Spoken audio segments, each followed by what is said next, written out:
Hello everyone, and welcome to So Many Games Till Time. My name is Joachim, and today we'll be learning how to play Endless Winter, Paleoamericans. Almost forgot. So, in this game, a lot of stuff is going on, and you can see it looks pretty intimidating. It's set up at the moment for a solo game. So this is my board, and this is the Nomad AI that I'll be playing against. So, how do you play the game exactly? First of all, you have 3 phases every time. You have the action phase, where you'll be doing a lot of stuff. The Eclipse phase, that will happen after 3 turns, basically. And then we also have the preparation phase. Okay? So during the action phase, everyone is going to take 3 turns. So for example, the nomads 1 turn, then me. Then the nomads, then me. The nomads, then me. Done. Okay, and then you move over to the Eclipse phase. Now in the action phase, you have 4 things you do, and you always do them in the same order. So the first order will always be play culture cards. There is one caveat though. For example, the cards that I have here, I'm not allowed to play any because I don't have the culture card icon. The icon here is the pelts in the top left corner. These are the cards that will come into my hand later, and there are 2 of them in here. Okay, obviously I'll reshuffle them later because now I know which ones are coming out. Okay, so those are culture cards. Now what is special about these? You play them and then you can do the action that is at the bottom. You can see there's a bunch of icons and it'll take a while to learn them, but luckily at the end of the rule book you have a nice overview of all these icons. You'll be using it a lot, trust me. Okay, so for example, the log rafts means if you spend 1 food, you're allowed to place 1 camp here and also move 1 camp, and you will get 1 point immediately. Okay, that's one thing that I really want to say. If it looks like this, it means 1 point immediately. If it is like dark, like here for example, you get those points at the end of the game. So this is going to be dangerous because I always keep knocking these over. That's special. Okay.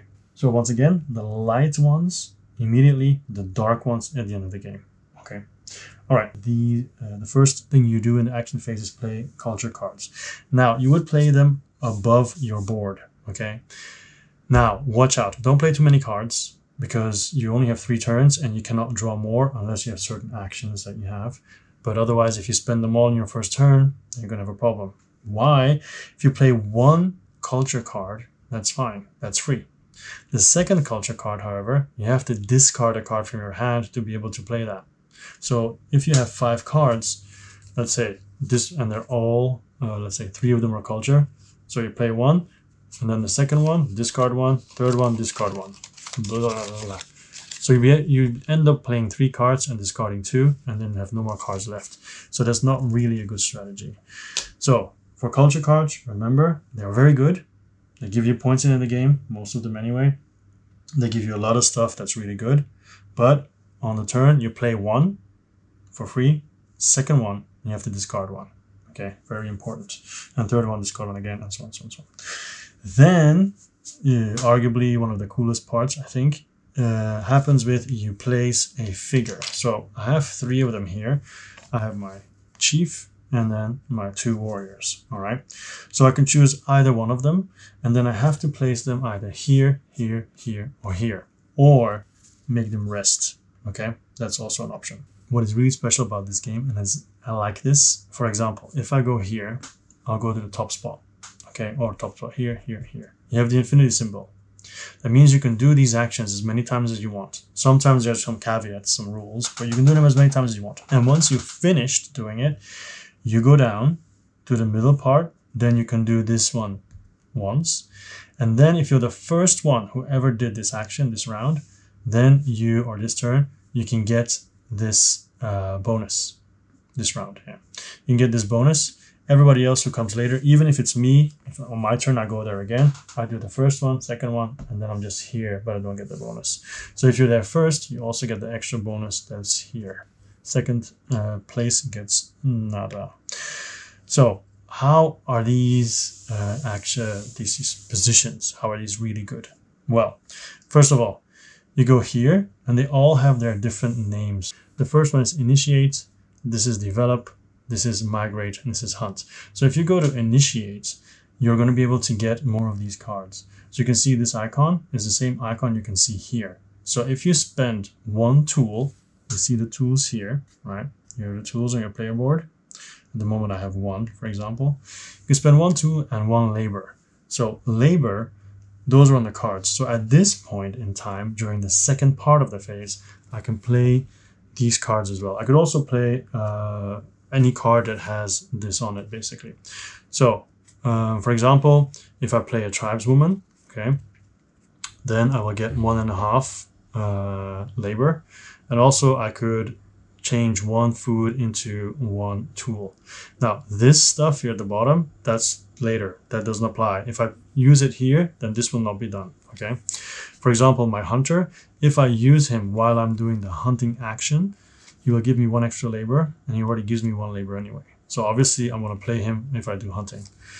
The brave, he's going to give me 1 extra regardless, and then 1.5, so 2.5. So obviously if you play these two together, it'll be 2, 3, 4, okay?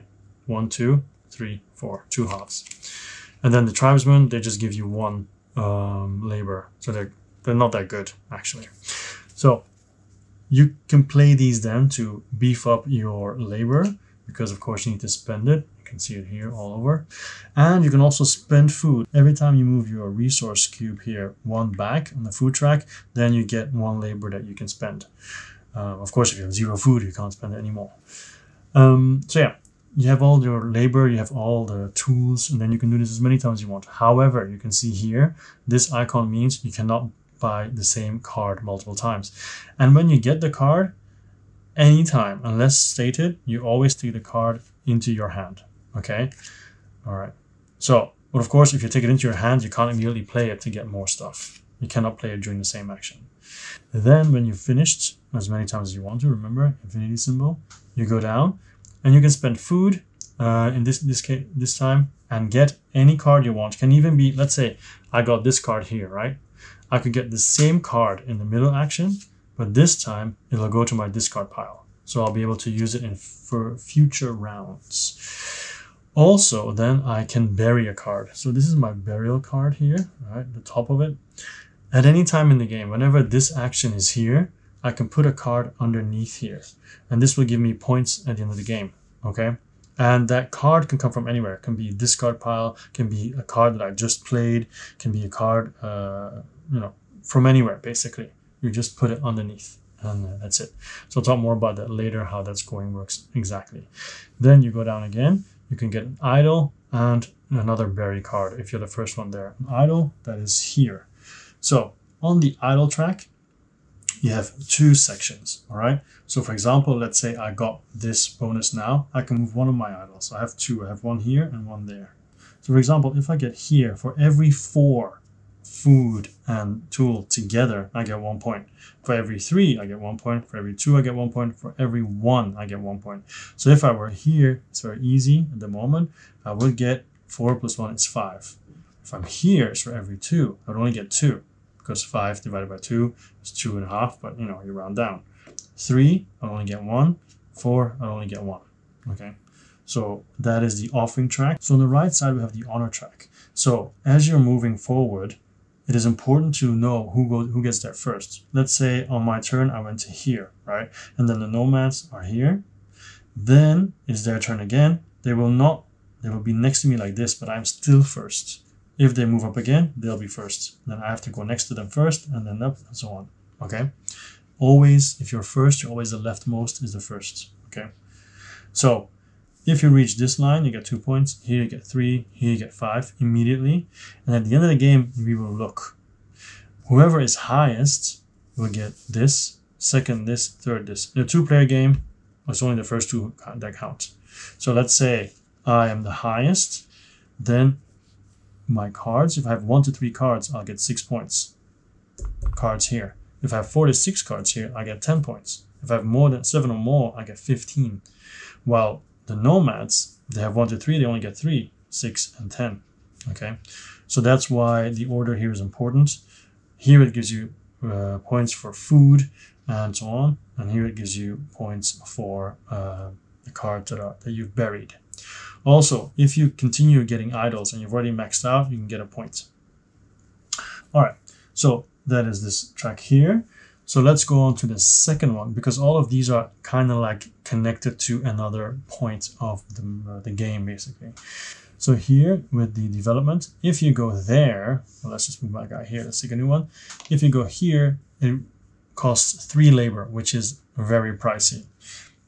And that allows you to take one of the culture cards here, okay? Just 3 labor. So if you have 6 labor, you can get 2, all right? Now, if you take one, let's say you take the log rats, whatever, it is not immediately replenished. It's only replenished after the action phase and Eclipse phase have finished. So then they will be replenished, but at the moment they will not. So the first round, all of this will be here, they get replenished, and then the second and third round will be Arrow 2 cards that will come in as well later on. So anyway, you simply just get a card and that's it. You can do it as many times as possible. And once again, in your hand. You cannot play them immediately because they are culture cards. You have to wait for your second turn to potentially play them. Then here, I mean, you can always bury them if you want, but no. Here it is food, question mark, and then a tool that allows you to buy one of these stones. Now, why is it a question mark? Because on your player board, you'll be playing these sage stones here. For example, the first one is only 1 tool and 1 food, so it's cheaper. So then let's say you buy this one for some reason, you put it here, and then you can also immediately do the bonus, which is you can bury a card up. And then every time we reach the Eclipse phase, which is later, you will score what is on here. Okay, so if you get them early, you can score them multiple times. So what all these mean, you can see it during the playthrough. I'm not going to go over that now. They're in the rule book, but most of them speak for themselves. If you're used to playing the game a little bit, if you recognize the icons, you'll understand. So here you can just do this once, not twice or 3 times or as many times, just once, remember. And then here you get a tool and food. Okay, so then if we go here, oh, and by the way, if you're getting one of these sage stones, the first turn and the second turn, you can get them from here. Once we reach first round and second round, you can get them from here. Once we reach round 3, you can get them from anywhere. All right, and these will not be replenished either. If they're gone, they're gone. Okay, then let's go to the next one. Let's take this guy. Okay, let's say I put him here, and this was the Migrate, right? So I can spend a tool to place a camp. So you can see my camps here. I have 4 of them here. I have 1 here. So if I do this, spend 1 tool and I put a camp here, then I open up another spot. So that means my resource token could go up to 7. Before that, it could only go up to 6. So the more camps you put down, the higher your food limit will become. Okay. So that is one thing you can do. You can also spend 1 labor to move a camp. So let's say I spend 3 labor, right? I can say, oh, I'll move this one here, I'll move this one here. You can divide it however you choose, okay? Now that wasn't a very good move, potentially, because you want to have all of your camps. Let's say I did it like this, okay? And then I spent a ton of labor, and I did this, and this.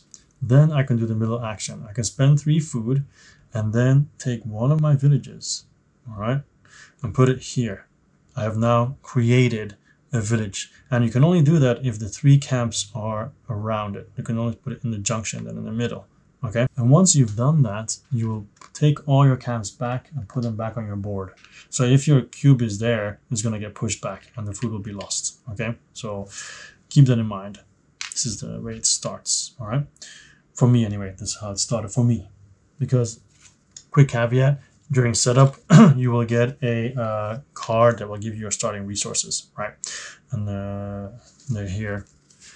And in my case, the card you see here was this one. Okay, so this gave me all the starters. So everybody starts with 1 camp, but other stuff might give you more camps to start with. Okay. Next, if you're the first one, you can place another camp and move another camp. So you can see it's always very beneficial to be the first one there because there's a lot of stuff you can do. So once again, arrow down means you take a camp, put it down, always in the middle, always in the middle. The next one is you move it around. Now, why is it good to put all your camps out and to put this one out? It's very good during the Eclipse phase. but I'll get back to that later. It's important for the Eclipse. And then we reached our main guy, Chief Tusk Breaker. So he is very good at hunting. So if I use him on the hunt track, I get a tool, right? So I add a tool, and then I can once again do everything the normal guys can do. All right. So let's say these are here, right? I can spend 1 labor, and that means I can add 2 animals here to the hunting grounds. Okay. If I spend a tool and labor, I can actually take one of the cards and add it to the ones already. Now you can see I started with 2 because of my card, right? Those 2 that I started with. Of course, for me, it's very good. There's another woolly mammoth, because if I have 2 or more woolly mammoths, oh my God. If I have 2 or more woolly mammoths at the end of the game, it will give me 5 points. All right, so it's pretty good. We have the Argentavis. This one will count towards your totals. For example, if I buy a ground sloth, I'll have 1, so that's 1 point.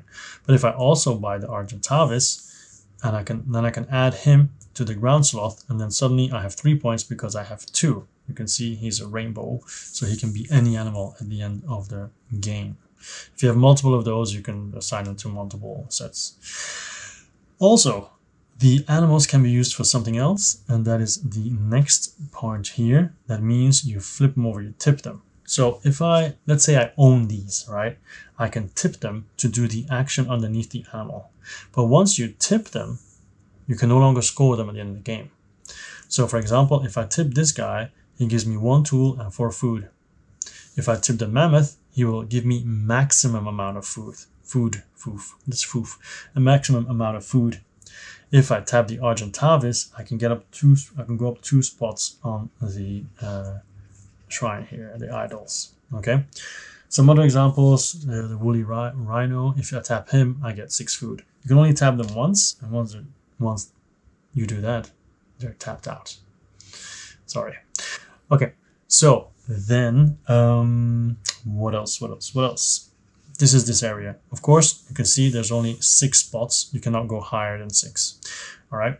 And then you go down, and it says here, question mark animal. That means you will top deck and then add it to your board. Now, of course, like I said, I want 2 woolly mammoths, but if I have a 3rd one, it will not give me anything extra. So I'm free to tap the 3rd one whenever I get the option to. Now, once again, you cannot just choose to tap it, okay? You need to be able to have the action here or somewhere else that allows you to tap it. Okay, so those are all those actions, okay? Next up is then discard played cards. So the cards that I just played here. So, okay, very important to distinguish. During the culture cards, the first one is free, the second one is discard.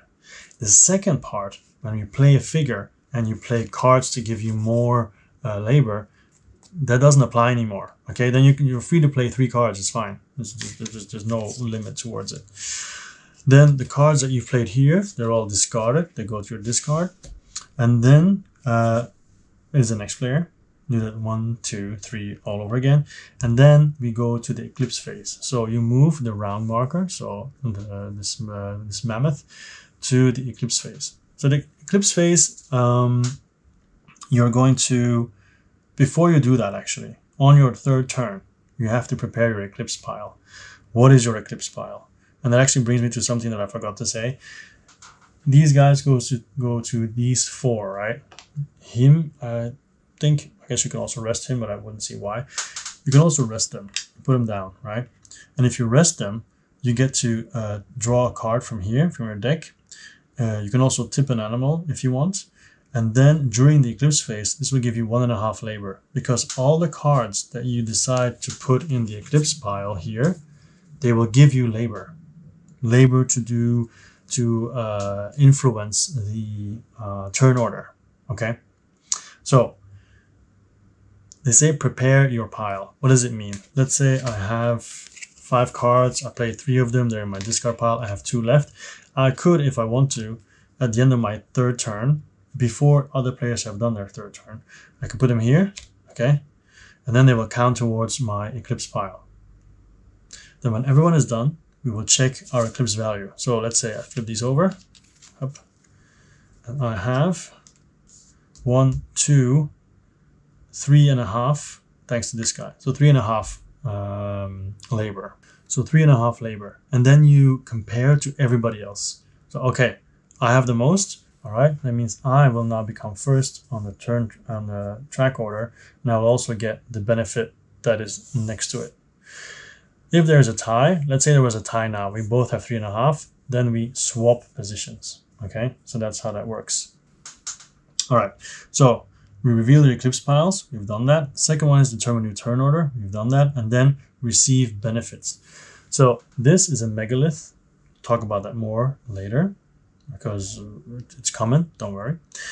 So this one means you take a card from your deck into your hand. Now this is important. It might not seem that good, but it is, because during the preparation phase, you'll draw 5 extra, and you can have as many cards in your hand as you want. So getting an extra one is always good.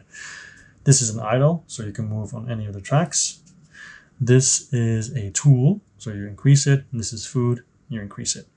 Okay, then you also look at the cards you've played. Now, my example wasn't that fantastic because some of the other ones have specific Eclipse actions. You can see 3 here, the Tribeswoman, the Hunter, and the Brave. For example, she, during an Eclipse, if I had played her here, she allows me to bury a card. The Hunter allows me to place a camp, a tent, and get 1 food. And the Brave will give me a tool. So obviously these are way better to play here. Another example, the Brave will give me a tool, but he will not give me the extra labor. Okay, he'll give me 1.5 labor and a tool. So obviously I didn't play it very well by placing these guys there. Also, you will look on your board and see what you get extra according to the Eclipse. So first of all here, because one of my villages is on the board, I get to draw another card to my hand. You can see here the bonuses on the top. So if I have another one here, I'll get another card and so on. Here as well, at the moment I get nothing. But if I have this one here, then now I will look at the board and score whatever the stone tells me to score. Okay, so as I said, having these stones ready by the time eclipses come around are really good. But remember, once you place these, they are set in stone. So you can't move them anymore, you can't remove them, they're there, they'll stay there. Okay, all right. So those are extra rewards you get for the Eclipse. And then you also look at the terrain here, because everywhere where you have a camp, let's take the Nomad for an example right now, everywhere where you have a camp, where you have the highest influence, you will also get those benefits. So at the moment, if you have 1 camp, 1 tent there, it will give you 1 influence. If you have 1 village, the village will give 2 influence to everything that it touches, basically, it surrounds. Or yeah, it just touches. So in this case, let's take a look at the Nomad. If they score right now, they'll get 2 points because of the Eclipse. Nothing here. They'll get 2 food because of the Eclipse, and they will get a Megalith because of the Eclipse. And there's other places as well. You get a tool here. You get yeah, I think those are all. You get here the idols. So of course you can manipulate that. If I move my 2 here, I will have more than the Nomad, and the Nomad won't have the bonus. Okay. If you tie, you both get it. So it's friendly ties. So the way that it goes is first you do the turn order track, then you check the cards that you've played for any extra benefits, and then you check the terrain tiles, and then you check your board. Okay. And then once that's done, you go over the preparation. But there are still some other stuff that, of course, that I have to explain. So if we look at the board, you know the food, you know the camps, or the tents, you know the tools, you know the villages, you know the stones. You don't know these yet. These are our good friends, the Megaliths. So the Megaliths mean once you get to place a Megalith, it doesn't happen too often, you know, like we just saw it now here as a reward here. Right? It's also a reward here. And then you really have to start looking for it. Where else can I do it? Because they are not very common at all. When you place one, you have to start with the first 2, and these are the basic ones, the neutral ones. So they can go anywhere at this point because there's nothing here yet, but only the gray ones can start on the starting ones. Now you have this configuration, but if you look at the rule book, you can choose configuration actually. Whatever looks cool or interesting, you can choose it. So let me just find it. Here we go. The Megalith board setup. these are the different configurations. So for 2 players, you have all these, 3 players, 4 players, you know, and so on. So I chose for the simple one.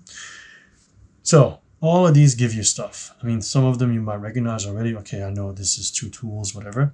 But these, you have to start at one of the beginning spots. So let's say I go here. What does this mean is you can immediately place another one for free. So I put this here, take my second one, up, and let's say I put it here. So that was a tool, that's another tool, so I get 2 extra tools, okay? And then anybody else can go next to mine as well, or they can put them here and here and venture out more. Let's say Nomad joins the party, puts 2 of them here, right? Then it's my turn again later on, and I get to place another one. Then I could put one on top. Now, this will give me points. It give me 2 points because it's my own color, but that's it, because the rest is neutral. But let's say it's then Nomad's turn, and they do this. And then it's my turn again, and I'll do this, which is not very smart, because now Nomad can do this.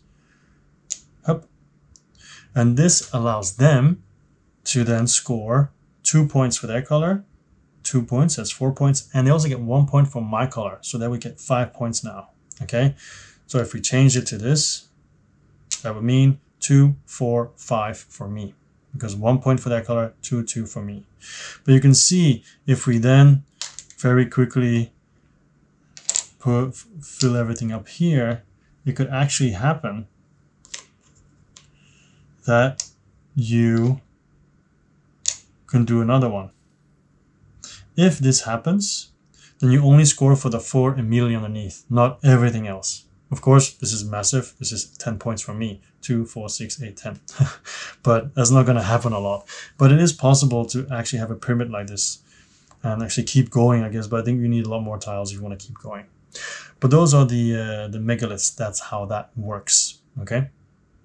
So we've done the megalith part as well. So I think most of the stuff of the player board is done. So let's take a look here. We've gone over this, and also the fact that there's always a normal phase, eclipse, and so on. That's done. Turn order phase we have done. The hunting grounds done. The action phases and so on here as well. The cards here as well. And yeah, I think we are just about finished in explaining how to play. There's one more thing though. There's something called lesser benefits. So let's say you get a reward. You can do something, for example, you get a tool, right? But you're already maxed out on tools. You already have 5 tools. You don't want a tool. Then you can go lower. So tools are here. Then you can say, okay, I don't want a tool, but I want food, and you can do it. Or let's say you can draw a card. You can say, okay, I want an idol or a tool or food. Okay, so you can always choose something lesser. The only time where it doesn't work is when you do the preparation phase and you draw 5 new cards. You cannot decide to get 5 food instead or whatever. That's set. Okay. Now, talking about preparation phase, what happens exactly at the preparation phase? Well, I'm just going to show you.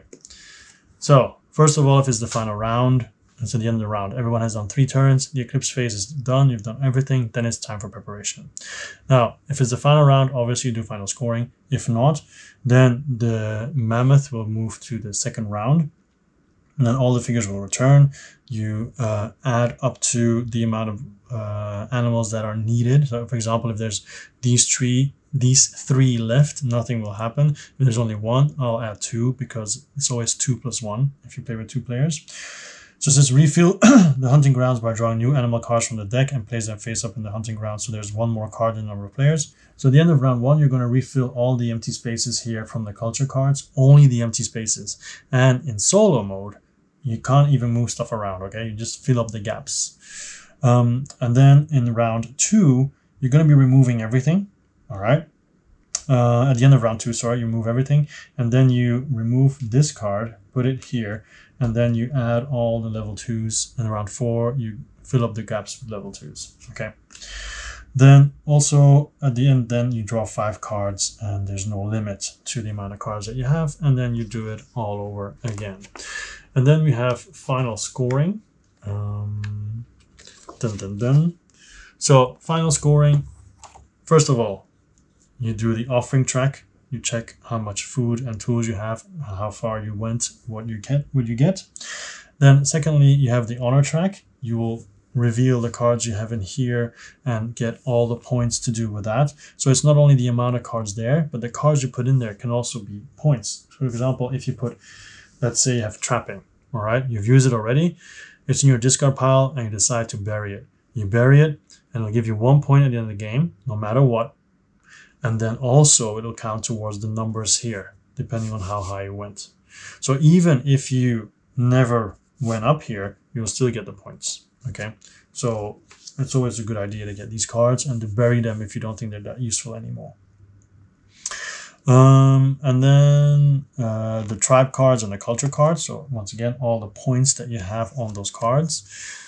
And then there's one more, the animal cards. Like I said, the sets will score, but if they're tipped, they will not score. Okay, and that's it. There are some other stuff that you can do as well. Variants that has like drafting with the set of cards, with chiefs and so on. So I would suggest you do that, so that way people can't say like, oh, you have that one, it's not fair, or whatever. You know, you can plan a little bit more. But you have the modules here, glacier tokens and rest tokens. It's my first time playing now that I'm going to do it, so I am not going to include it yet, but there will be playthroughs where I will be doing it. And here's an overview of all the iconography. So I sincerely hope I did not make any mistakes. Two things I would like to emphasize. That is that remember the fact that you can always choose a lesser reward. Very important. Several things I want to remember. Don't spend too much of your cards at once, because otherwise you will handicap yourself in future turns.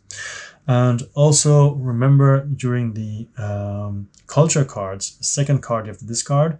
But if you're placing a figure and you're placing the cards to add more labor, you don't have to follow that rule. Okay. Okay. I think that's it. That is how you play the game. And if you have any remarks, maybe something I've forgotten or not, please do let me know.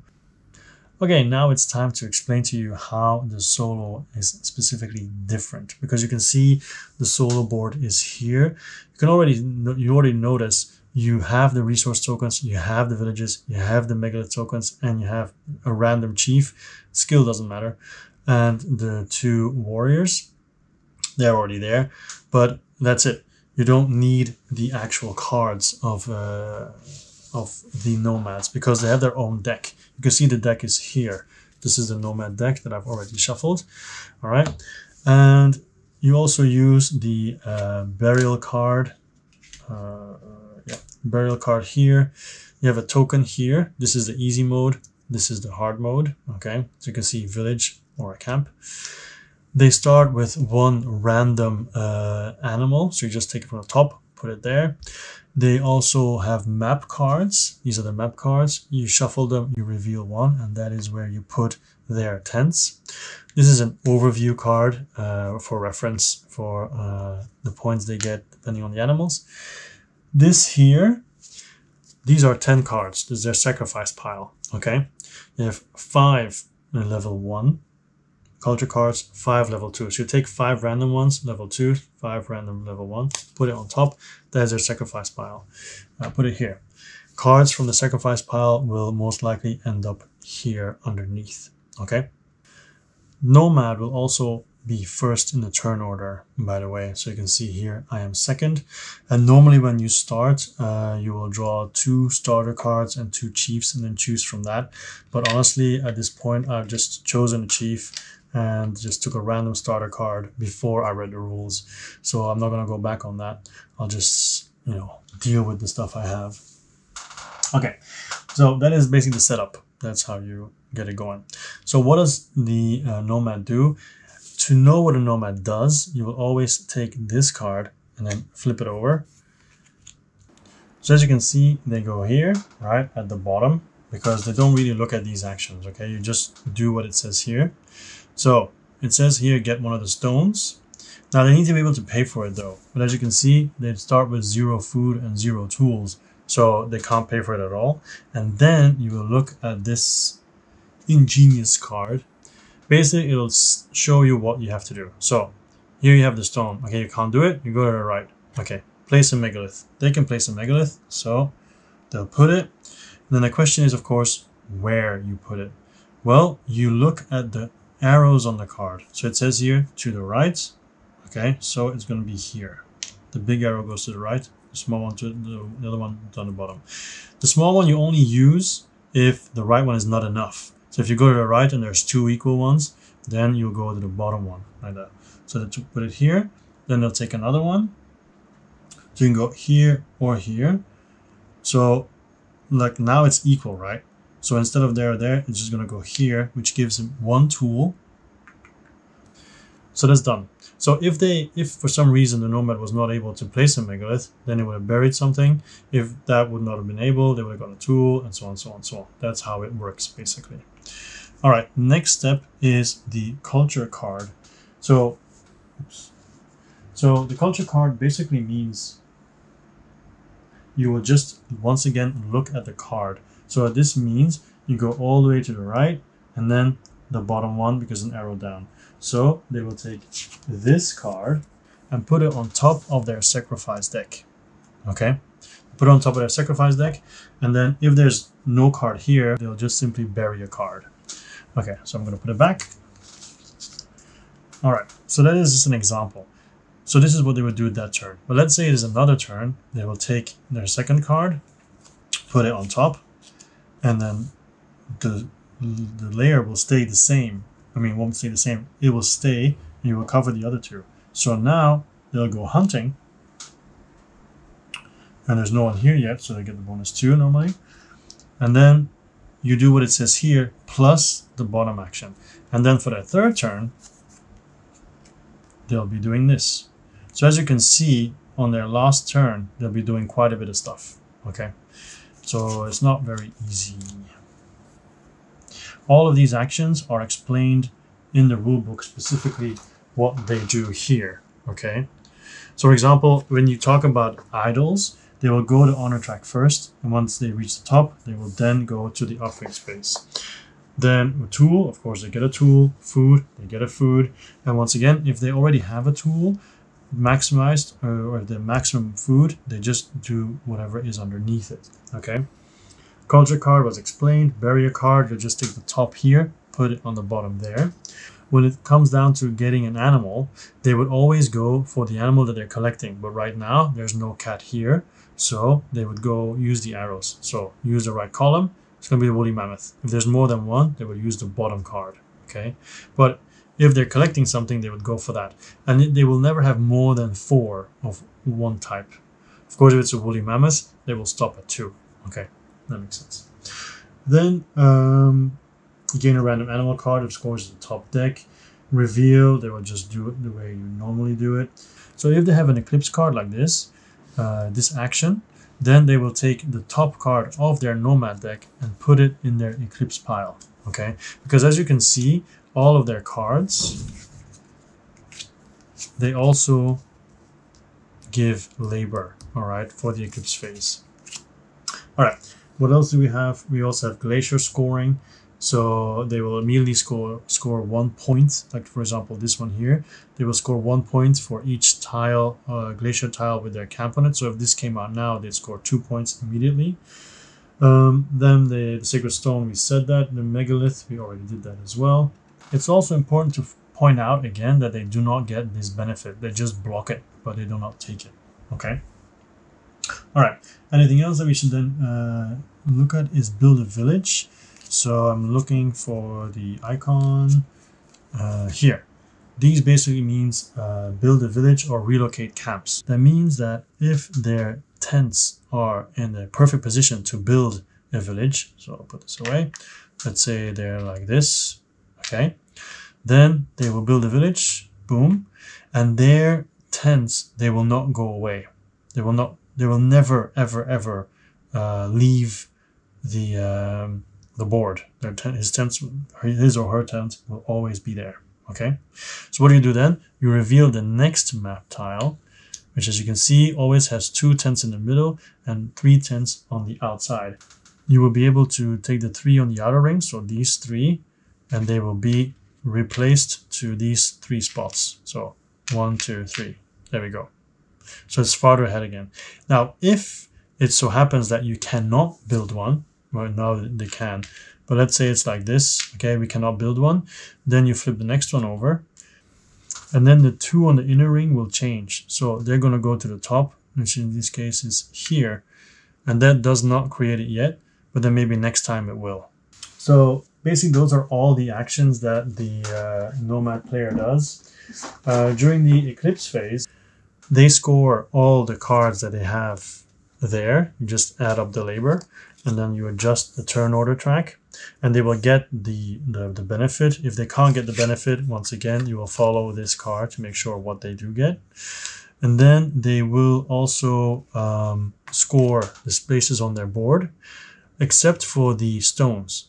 Because the stones, it doesn't matter what's on them, they'll just each be 2 points, okay? But everything else, like they'll draw, for example, this is draw a card, but obviously they cannot draw a card because it doesn't work that way. So that means that they will just bury.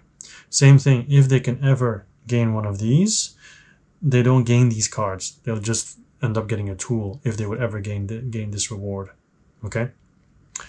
Same with the animals, they never tap an animal. So instead of tapping an animal, they'll get food.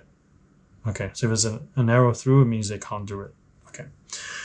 All right, and then when it comes down to endgame scoring, it is roughly the same. They get points based on the offer track and the honor track, culture cards that they buried, culture cards that are still there, they are not scored. And also the animal cards, they are scored according to these sets. So it's a little bit different. So you can see here, the mammoth is actually, some of them are different, yeah. Okay. Preparation phase, you just gather all these cards from the Eclipse and the other ones and shuffle them all back together to restart. And yeah, that's just about it. You can also play on hard mode. Also, if all of the villages are already on the board for him,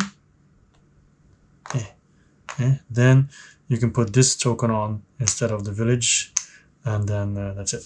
Okay, in hard mode it will become this.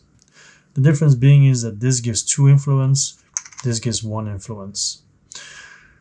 And if you want to play in hard mode, then before the first round even starts, there will already be 1 card flipped over. So when Nomad takes its first turn, they will flip over another card, and they will instantly do 3 actions instead of 2.